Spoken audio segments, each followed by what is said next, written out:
জয় আছে কিন্তু হার নিজের বাড়ি। বোলপুরে জয়ের রাস্তায় এমন কাটায় হতাশ অনুব্রত মণ্ডল। বিধানসভা এবং লোকসভা নির্বাচনে অনুব্রত মণ্ডল এবং রাজ্যের মন্ত্রী চন্দ্রনাথ সিনহার ওয়ার্ডে যে হার হয়েছে তৃণমূল কংগ্রেসের।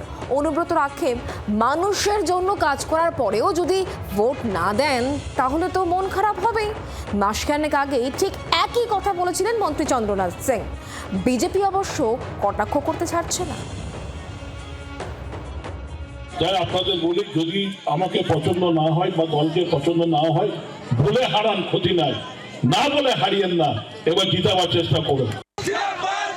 মাসখানেক আগে মন্ত্রী চন্দ্রনাথ সিনহার সুরি এবার শোনা গেল অনুব্রত মণ্ডলের মুখে। তার আক্ষেপ, মানুষের পাশে থাকার পরও যদি ভোট না পাওয়া যায় তাহলে তো মন খারাপ হবেই। যেন আমরা ভোটটা কেন মমতা ব্যানার্জিকে পাচ্ছেন না, খারাপ লাগে না? যা বলবেন তাই করব, ভোটের সময় যদি ভোট না দেন দুঃখ লাগে না? আজকে এসআর চলছে, কোন দল আমাদের পাশে দাঁড়িয়েছে? 2021-এর বিধানসভা ও 2024-এর লোকসভা নির্বাচন, এই দুই নেতারই নিজের ওয়ার্ডে হার হয়েছে তৃণমূলের। মন্ত্রী চন্দ্রনাথ সিনহার বিধানসভা ক্ষেত্র হলো বোলপুর। এই বোলপুর বিধানসভার মধ্যে আছে বোলপুর পুরসভা। বোলপুর পুরসভার 22টি ওয়ার্ড। 2024 লোকসভার ফলে নিরিখে বোলপুর পুরসভার 15টি ওয়ার্ডে এগিয়ে ছিল বিজেপি, আর তৃণমূল এগিয়ে ছিল 7টি ওয়ার্ডে। মন্ত্রী চন্দ্রনাথ সিনহার বাড়ির 21 নম্বর ওয়ার্ড ও অনুব্রত মণ্ডলের বাড়ির 22 নম্বর ওয়ার্ডে পরাজিত হয় তৃণমূল। নিজের ঘরে হারের লজ্জা যে কতখানি, চন্দ্রনাথের মতো সেই খেদও এদিন ঝরে পড়ে অনুব্রতর গলায়। কলকাতায় যখন আমাদের মন্ত্রিসভার মিটিং হয় তখন আমাকে ব্যঙ্গ শুনতে হয়। অনেক কাজ করার ইচ্ছা থাকলো অনেক কাজ দেয় না, যে বলে যে না আগে জিতে এসো।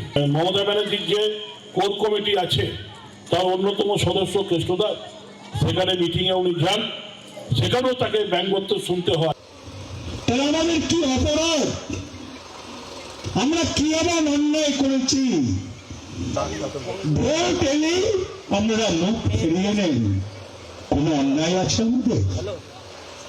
আমরা কি কোনো ভুল করেছি? যদি আপনারা বলে দেন আমরা সংশোধন করে নেব।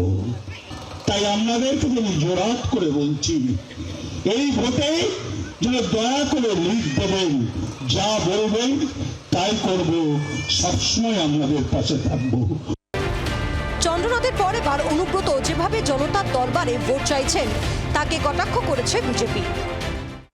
আপনি চরম চরম শব্দ শুনিয়েছিলেন ভোটারদের বাড়ির সামনে উন্নয়নকে দাঁড় করিয়ে রেখেছিলেন। আপনি ভোটারদের নকুলদানা খাইয়ে ভোট দিতে দেননি।